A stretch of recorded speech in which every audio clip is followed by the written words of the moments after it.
Bonjour, bonjour mes amis Cancer, la guidance, les énergies pour du 25 au 31 août. Cette semaine, on parle d'un épanouissement, on parle d'une réussite. Il est probable que cette réussite soit pour beaucoup financière. Que vous vendiez un bien, que vous l'achetiez, que vous ayez un crédit ou peut-être même un avancement au travail.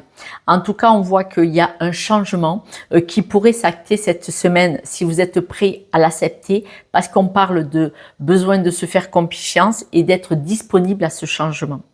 Je le répète, pour beaucoup, ça va être financier. Vous rentrez dans un nouveau cycle, là, cette semaine. Ce nouveau cycle est un cycle de réflexion où vous pourriez avoir une vue sur une nouvelle perspective, une sorte de libération. Ce nouveau cycle, si vous le voulez, vous allez pouvoir vous élever. C'est pour ça, certaines personnes vont avoir une rentrée d'argent ou en tout cas un sentiment de gagner plus financièrement ou d'avoir gagné à la loterie, mais si ce n'est pas financier, c'est sur une réussite quelle qu'elle soit. Cette réussite peut être une rencontre d'une personne, un sentiment d'avoir eu une belle avancée, une belle évolution personnelle aussi.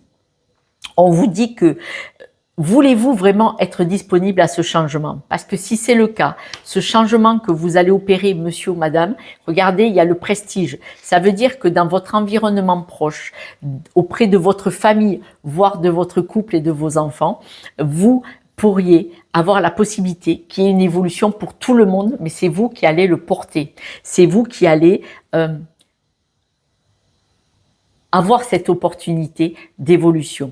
On vous dit que pour ça, vous devez faire confiance à votre instinct qui va vous ouvrir des portes où vous allez être beaucoup plus aligné avec vous-même et en même temps dans votre sillage, si vous n'êtes pas seul, vous allez emmener des personnes importantes de votre vie. Écoutez votre petite voix intérieure. Votre petite voix intérieure, elle, là en ce moment, elle est en train de penser aux échecs. Les échecs prennent une place trop importante dans votre cœur, dans votre petite voix intérieure, qui fait que vous dites c'est insurmontable, je ne vais pas y arriver.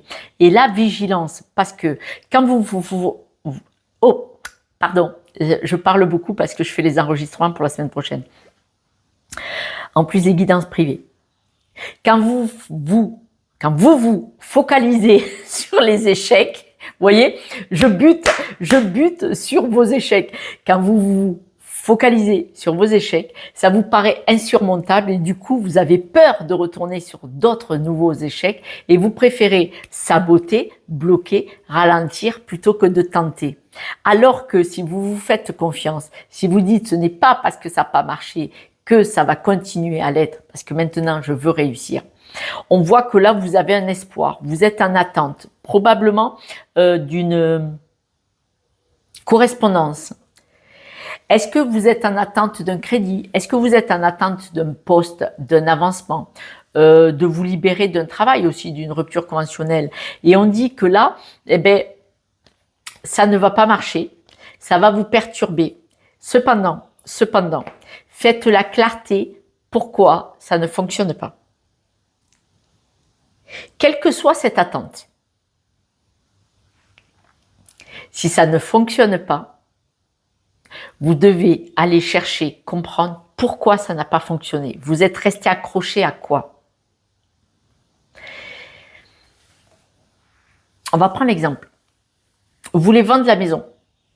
Pour raison financière, vous dites c'est trop lourd à porter ou pour un nouveau départ. C'est pareil. Et la maison, vous avez espoir que la personne signe le compromis de vente? Eh ben non, ça retombe à l'eau. J'ai pas mal de cas autour de moi. J'en ai beaucoup.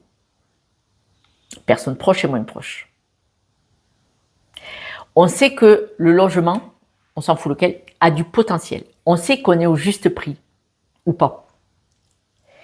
Mais il y a quelque chose qui bloque, ça ne se vend pas, je ne prends qu'un exemple. C'est parce qu'on est accroché à ce logement, on veut le vendre, mais on ne veut pas le vendre en fait. Et il faut aller comprendre quelle est cette peur. Je veux le vendre parce que c'est mon futur et nouveau départ, ou je veux le vendre avant qu'il me soit saisi, mais en fait on ne veut pas le vendre pour quelle raison? Est-ce que ça va vous donner le sentiment de ne plus avoir d'appartenance? Est-ce que c'est la peur financière? Est-ce que c'est la peur je n'existe plus si je n'ai plus ce logement? Je perds mon identité? Ce ne sont que des exemples. Ce que je veux essayer de vous faire comprendre, c'est que quand quelque chose ne fonctionne pas, il faut aller comprendre quelle est cette croyance limitante qui bloque et qui m'empêche en fait de vendre. Vous savez ce qu'on dit, que quand on est dans le lâcher-prise, la loi d'attraction, elle se pointe, elle est là. Qu'est-ce que c'est qui vous en empêche? Il faut aller l'étudier, seul ou accompagné avec un coach ou un thérapeute. En tout cas, si vous avez mis tous vos espoirs dans une réponse, on parle de ça, et on me dit que pour beaucoup ça ne va pas marcher ou que vous avez peur que ça ne marche pas, ça vous remet dans une instabilité. Et là, il faut couper, il faut arrêter avec ça. Il faut aller faire de la lumière sur qu'est-ce que c'est qui me sabote? Pourquoi je me sabote? Pourquoi ça ne fonctionne pas? Et il faut aller le comprendre. Parce que votre épanouissement, on parle pour beaucoup de financiers et on vous dit que allez comprendre pourquoi votre épanouissement est dans la relation à l'argent. Votre réussite, elle peut être faite, mais comprenez quelle est votre mauvaise relation aux finances. Pour certains d'entre vous, mes amis, nous allons tirer quelques breloques.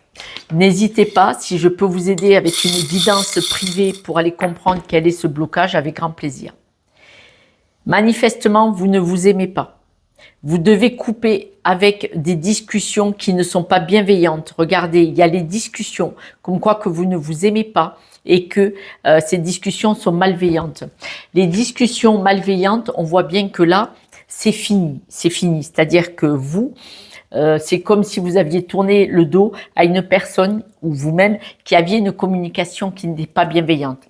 Quand par exemple, on reprend l'exemple du logement que vous voulez vendre, et que vous dites je dois le vendre pour mon nouveau projet ou ma nouvelle vie ou mon nouveau départ, et que vous dites de toute façon je vais pas arriver à le vendre à temps, ça va. C'est vous qui sabotez. Vous parlez négatif à l'univers. Évidemment que vous renvoyez du négatif. Et pourquoi vous avez pensé ça? Je ne vais pas le vendre à temps. Je ne vais pas y arriver. Je ne vais pas avoir cette augmentation. Je ne vais pas avoir ce poste. Pourquoi? Vous sabotez. Et c'est là qu'il y a quelque chose à comprendre. Ça veut dire vous ne vous aimez pas. Vous ne vous respectez pas, vous ne vous faites pas confiance et surtout vous n'êtes pas si disponible que ça au changement. Et c'est là que le bas blesse et c'est ce que je vous dis. Il y a quelque chose à travailler, c'est une évidence. Mes amis Cancer, prenez soin de vous. Mes guidances sont dans le but de vous pousser un petit peu au derrière. Bouge, tu peux avoir tout ce que tu veux du moment que tu travailles sur tes blocages. J'espère que vous allez vous choisir. Vous avez le potentiel. Vous avez tout ce qu'il faut. Faut-il accepter de travailler sur soi? Je vous embrasse. Prenez soin de vous. En tout cas, merci, merci, merci pour vos partages, likes et abonnements. Et puis, à demain. Ciao.